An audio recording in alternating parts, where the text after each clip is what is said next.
book review on video. Oryx and Crake by Margaret Atwood. An audiobook published in 2004 by Chivers Audiobooks on CD, read by John Chancellor, 12 and a half hours total running time. So, Oryx and Crake. This isn't the copy that I read, I'm just showing it off for whatever reason. I read an audiobook. I have this paper copy as well. I'm going to release it as a book crossing book, and I hope it finds a reader who appreciated it as much as I did, because I thought this book was a really fantastic read. At least 9 stars out of 10.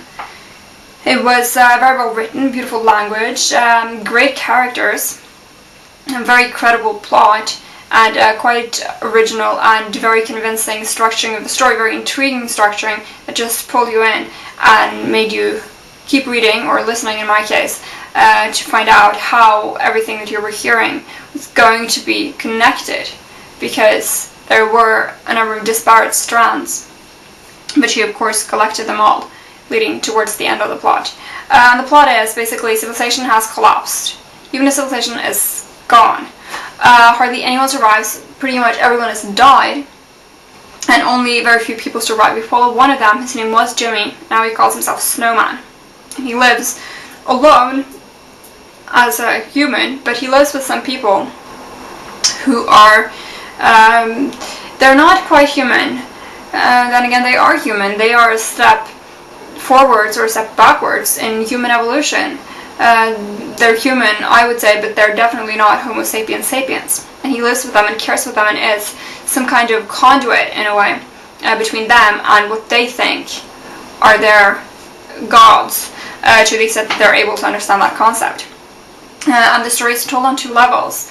It's the present, post the collapse, and it's in the past, Jimmy's past, which she starts to tell from his childhood, and slowly moves forward towards where you basically realize that these 2 stories are going to mesh and become one, towards the point where everyone dies and civilization collapses.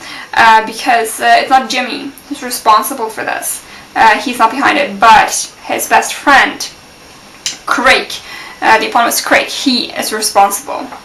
And you get to hear everything about how they meet, how they become friends, their school days, their further education, their work lives, their love lives. They're 2 very different men, but they're best friends. Crake doesn't really have that many other friends, and really Jimmy doesn't either. And they have a special bond that they share from their childhood, really being the only 2 who kind of understands the other.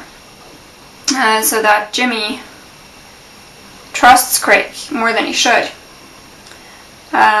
basically until it's too late. And the story, I think, is very convincing. I wouldn't be surprised if our history goes something along these lines. And she, of course, hints at environmental disasters, floodings of low-lying areas. There's a lot in the book about gene technology, genetic manipulation, new species being created and things going wrong with that, new technology, and of course, unlike what some transhumanists may like to think, these things are reserved for the rich. The rich get to exploit the new technology, lead better lives, whereas poor people working drones are relegated to other living areas, with restricted access, of course, between the compounds and the non-compound areas. And nature has taken a real beating, of course. I don't want to go into the plot that much because it's really complicated, and I think as soon as you start reading, it's going to pull you in and you're going to be just really fascinated by this story that she creates. The characters, I think, are just wonderful. I think she does such a good job of recreating people, or creating people for us who live in a non-existent reality, but we still totally accept how they function and how they live in that reality. I think it's quite a feat. I think she's a wonderful writer. This is only the second book I've read by Atwood, but I'm definitely going to read more. This is so gripping.